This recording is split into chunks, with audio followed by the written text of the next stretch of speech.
Alright everybody, the day has finally come. We're going to get this John Deere Model 70 skid steer moved out of the side working area and into the garage. My wife's away on a girls' beach week and I have the week off from work, so we're going to try to get this thing completely finished. It's going to be a big job, but I think we can handle it. So as you can see back here, I've got all the lift and tilt cylinders in paint, the dash components, the access covers, all the little odds and ends that I forgot to clean up and paint earlier on when I disassembled. So I've got a whole table here full of the drive motors, the pumps, pedals, you name it. And in the last video you saw that we installed the roll cage and the rims and tires on this girl. So today, let's do it. I got to get the 300 tractor moved out. I got to pull down all these mobile of parts, if you will. I got to use some of the brute force, sun's out, guns out, to get this skid steer moved over into the garage. And we're going to start getting this thing put back together. So as you can see, it's still an empty shell. We're going to get drive motors installed, hydraulic pumps, all of the hoses. We've got almost, I think, $1,500 or $1,600 worth of hydraulic hoses in this thing. So they're all going to be brand new. I don't have to worry about them blowing out on me or leaving me stranded when I'm out recovering the next big project. So let me get some of this stuff moved and we'll get right to it.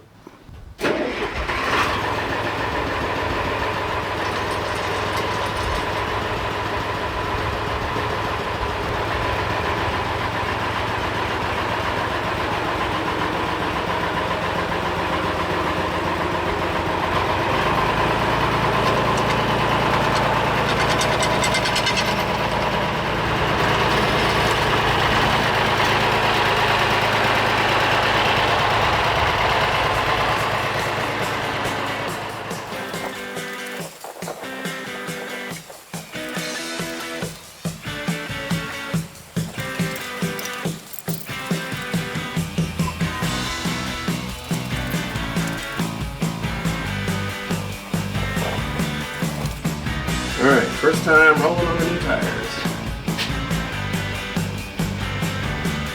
This is where I make tractor hoses. And my camera falls. Alright, it's out of hibernation. Let's see if I can get this through the yard and into the garage without tearing it up too bad. Just planted some new grass up here, so this should be interesting.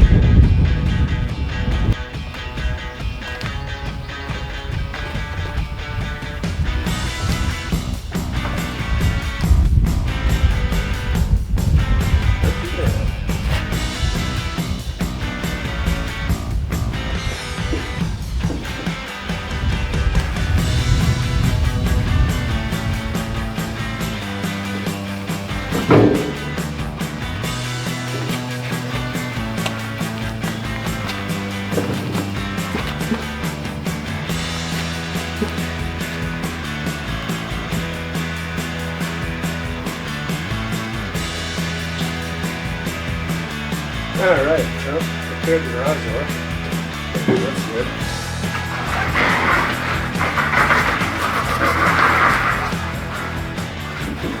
Not too shabby.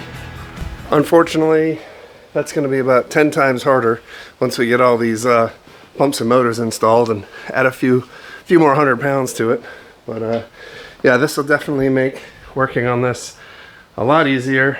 And as you can see, I've got a whole bunch of hoses to put in, and I'd rather do that in here on the concrete than over there in the dirt.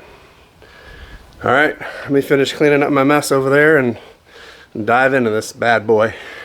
All right, everybody, before we get going too far into this thing, I did get another mail call, and I do want to give a shout out to another fellow YouTuber here. This one says, Steve, hope these arrived okay. Maybe I shouldn't mail them in a card type envelope as there's too many sticky fingers up there. Thanks and keep up the great work, Kev. So Kev from Kev's Can Cave had sent me some stickers months back, and I guess they came in like a greeting card type envelope. And you know, unfortunately, some people in the mail system think that there's cash in there, so you know, we've had that issue before with other birthday cards not arriving, so it is what it is. So if you're sending a birthday card or Christmas card and you want to make sure it gets there, you might want to kind of disguise it. But Anyway, here's the sticker. It's thanks for supporting Kev's Can Cave. And he always sees that I struggle with these stickers, and he wrote on the back, easy open. So he sent me 2 of those. So if you get a chance, head over, check out Kev's Can Cave. He's got an awesome channel. Literally, when I say like some channels have a little bit of everything and something for everybody, Kev's Can Cave has that. I'm going to put you over here between Dell and Adirondack Woodsman. So yeah, Kev's Can Cave, he does all kinds of cool videos. He'll take old and eclectic items and put them up, I think usually like on Wednesdays in their shorts. And I'll ask, hey, what's this item? And everybody will kind of play a game trying to guess what it is. So some really cool, unique things on there. Every time I watch his videos, I learn something new. He does some self-help videos. I just watched one the other day about windshield washer sprayers that when they're clogged, how to troubleshoot and get them cleaned out and everything. So really some neat stuff. So check out Kev's Can Cave. If you have a YouTube channel and you got a sticker and you want to send it, I'll put my email up here. But if you go to my homepage on the front of the YouTube channel, it's got my email address in there. Just shoot me an email, let me know who you are, and we'll exchange addresses. I'll send you a sticker. I got some new Rusty Wrench Restoration stickers made, some bigger ones, some 4x6.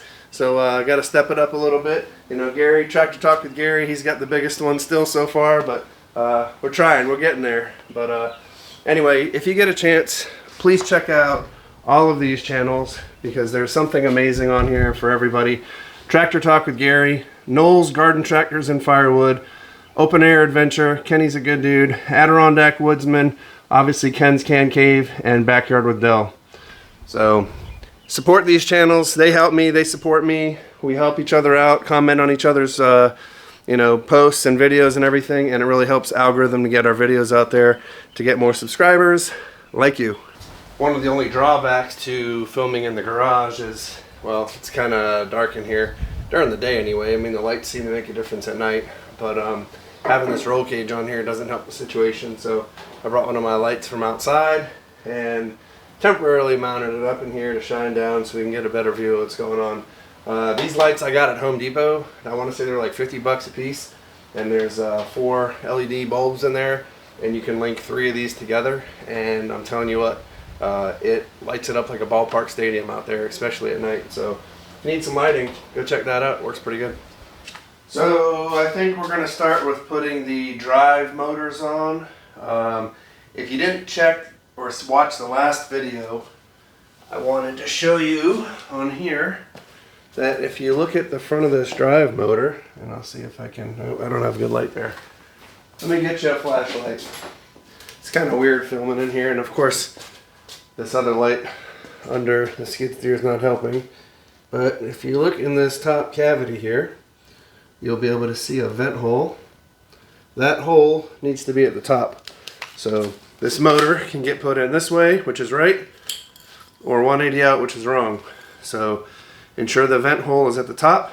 That allows this motor to fill with fluid, and then it'll overflow into the chain sump.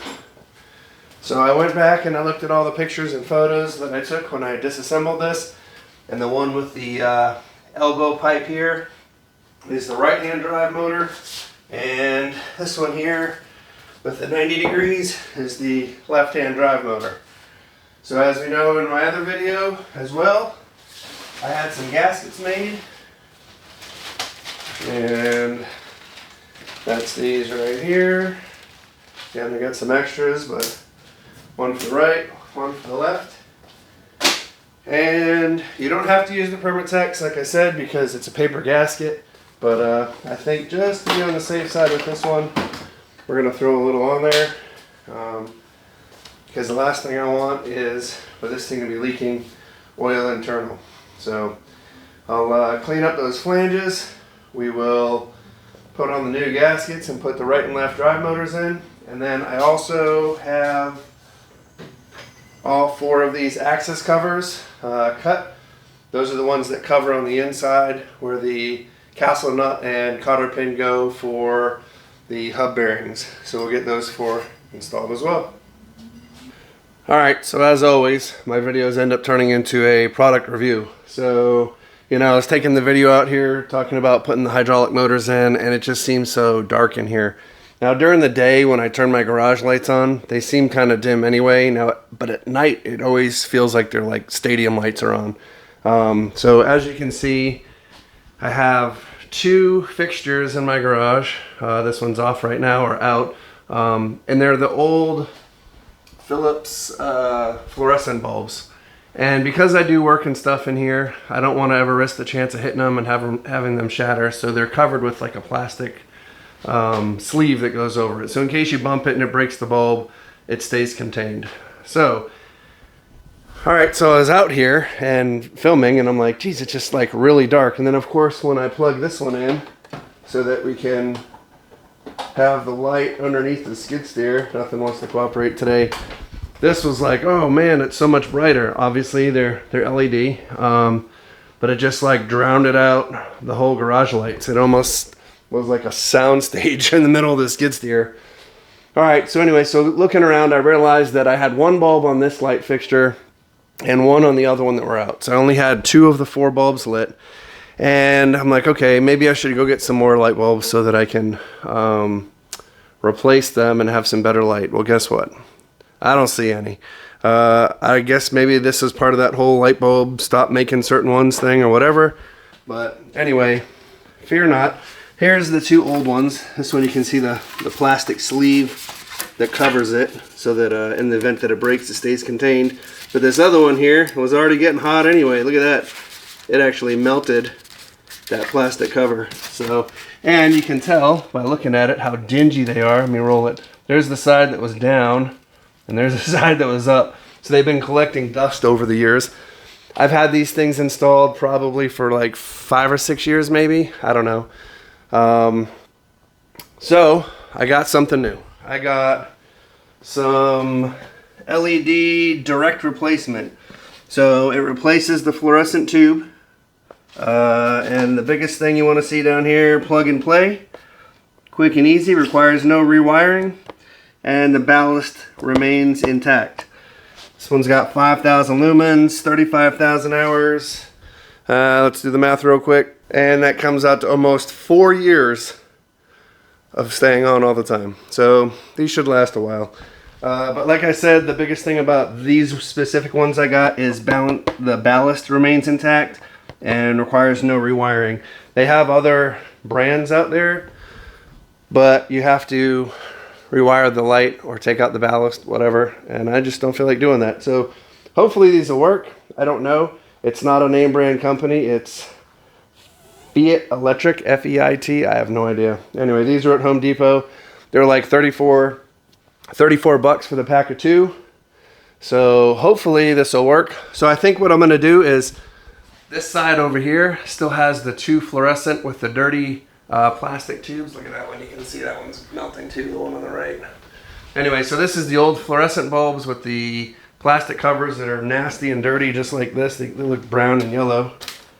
But and I'm going to put the first 2 LED over here so we can kind of do a side-by-side comparison, and then I'll end up taking this left side down and putting them all in.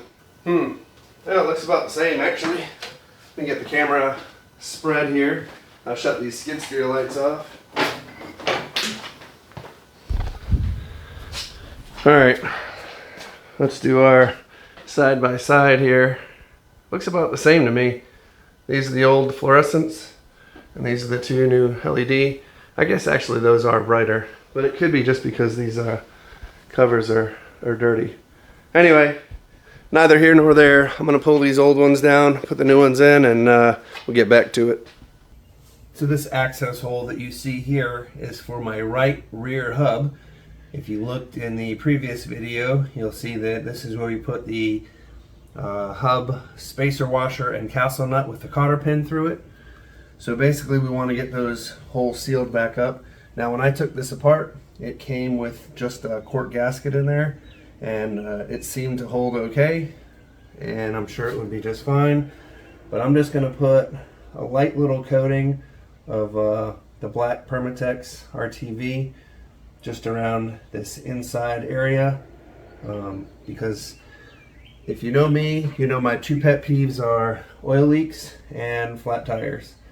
So I'm not going to go crazy on this. The cork will seal this just fine, but I honestly have no intentions of taking this back apart again to do any repairs or fix any leaks. So and this black RTV will come apart easy enough anyway. So basically we'll just get a nice light coating on there like that. I have some cork gasket material that I cut out. Now my old gaskets had holes in the middle, and I'm not sure why, because this shaft doesn't protrude through it all anyway. But we'll put that cork gasket on there like so. And we've got those metal plates that I had to paint. Throw those on there. And as always, I like to use new hardware. I think it looks a lot nicer, and it saves you a lot of time having to clean all that grease and grime off your old threads and everything. So throw this on here real quick, and we'll get our little zip in here and tighten it up.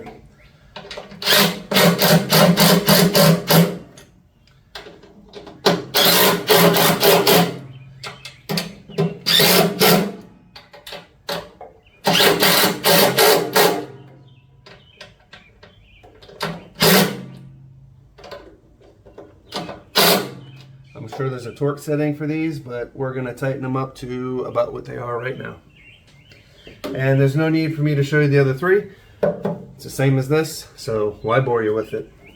Alright, so I got all four of those access plate covers in. The next thing we're going to install is this. It's a PEX A 1-inch barb by 1-inch FPT female adapter. I got this at Home Depot in the plumbing section. And basically this this barb end will have a hose slide over it with a hose clamp, and this threaded end is going to go right there. This cross member connects the left hand chain case to the right hand chain case, and you can see that is, I think it's the return line. I can't imagine that's the suction line. And then if I move the camera just a little bit, I got it on the tripod so it's kind of hard to see. You'll see that barb sticking up right there. I think that's the actual suction line.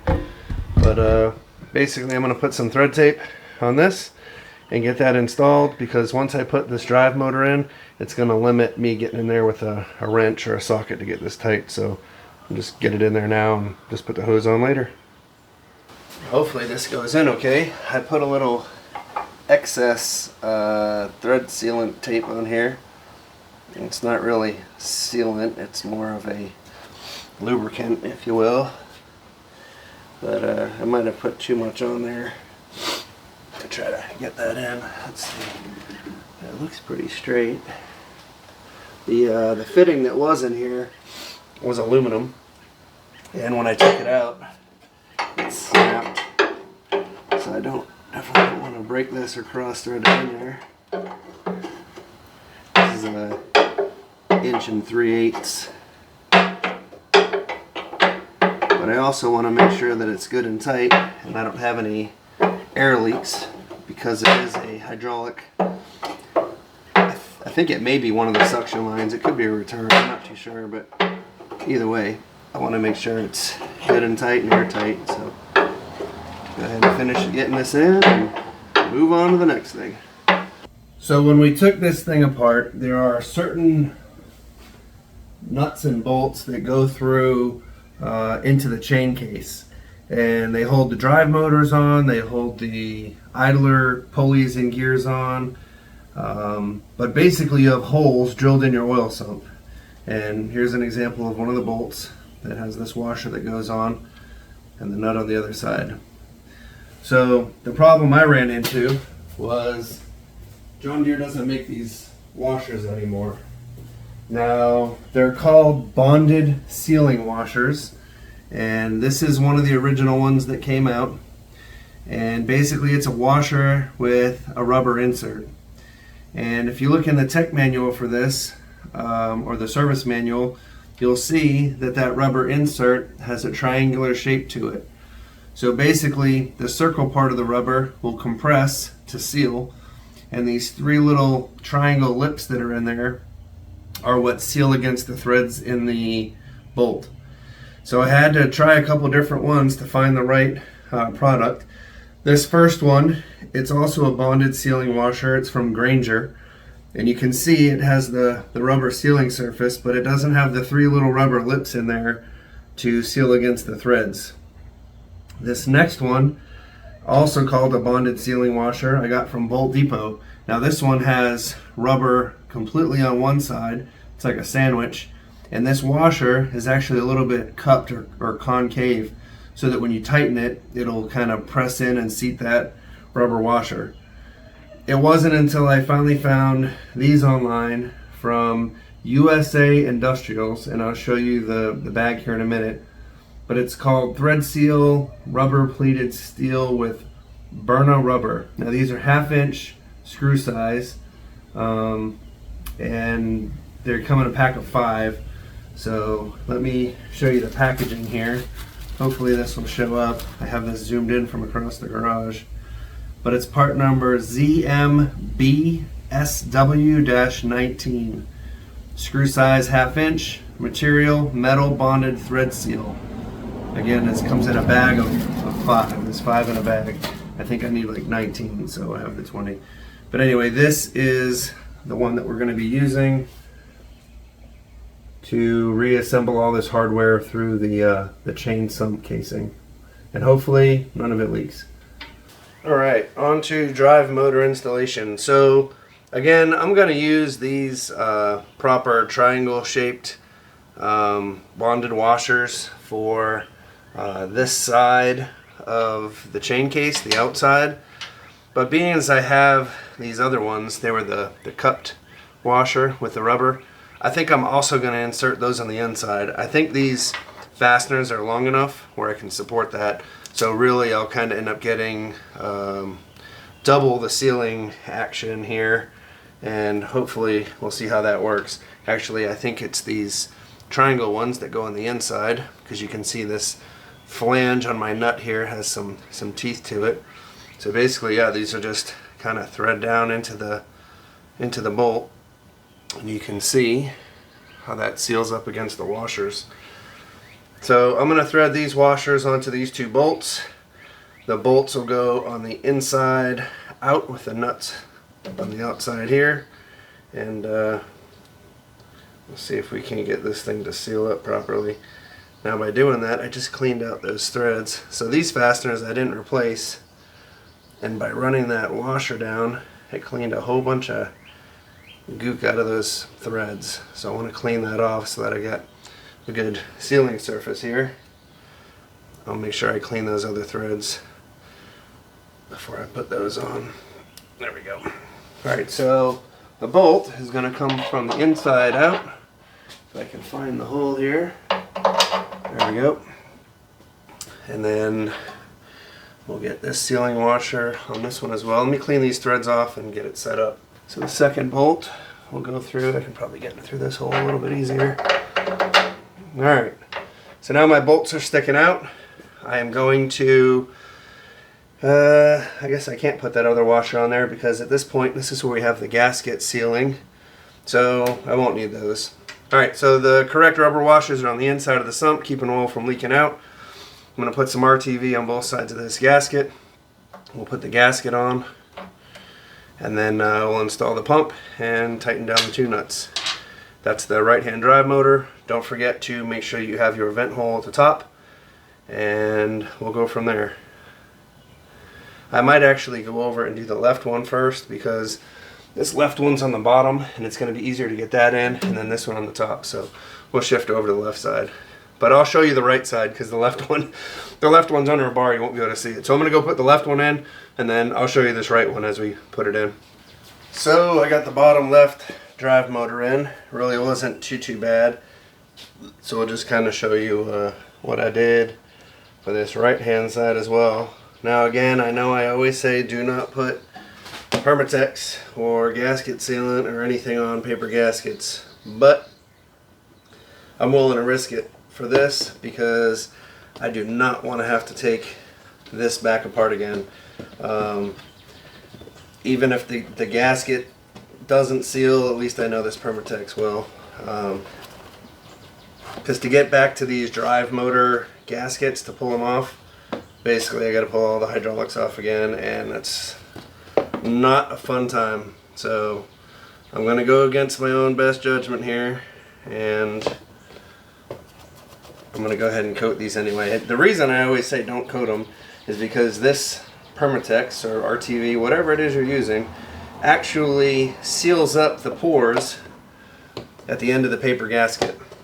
So the edges here, which would typically soak oil in and expand the paper, are now getting sealed with like a rubber type material, and it doesn't allow that gasket to expand and seal the way it should. However, I want to make sure this thing is not going to leak at all, and I'm really just kind of using the RTV as the gasket. The gasket's just going to act more of a cushion. So anyway, enough yapping. Verified the hole back at the top again.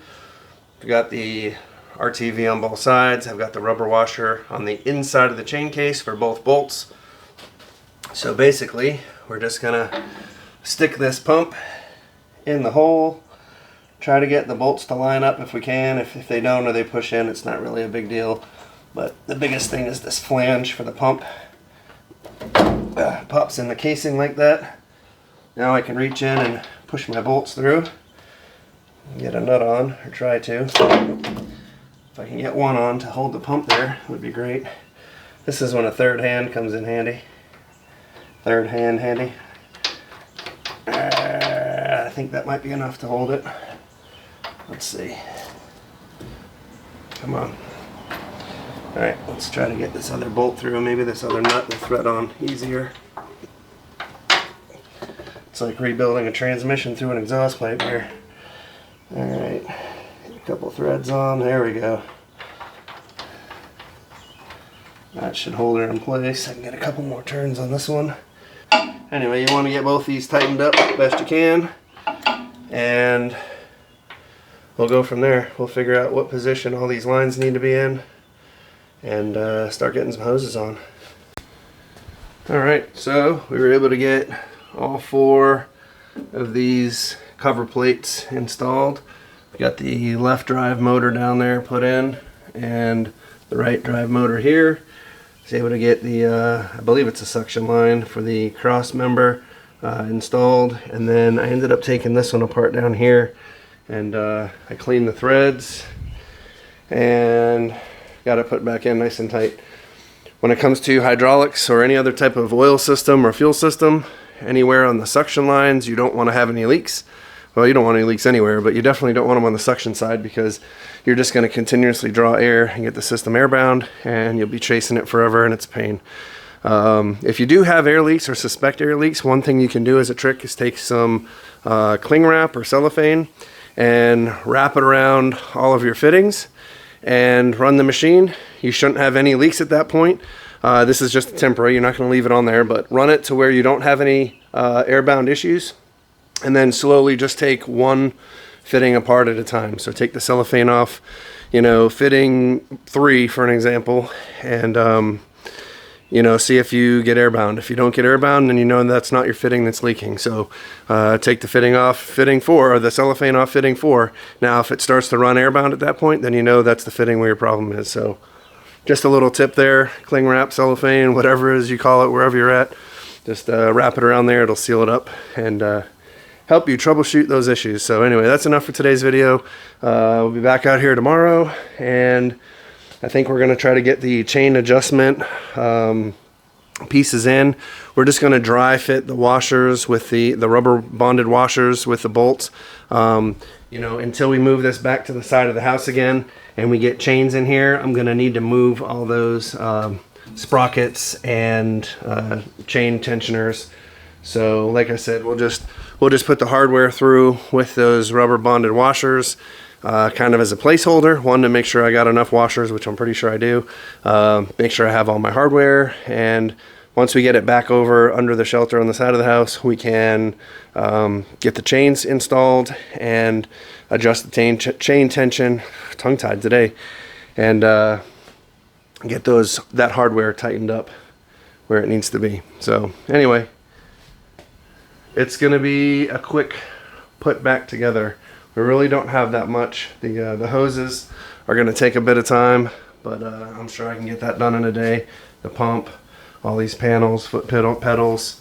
So yeah, I don't know if I showed the gas tank installed, and it slides out, so if I need to pull it out to work on things and clean it, you can see everything is just completely covered in pollen. It looks terrible.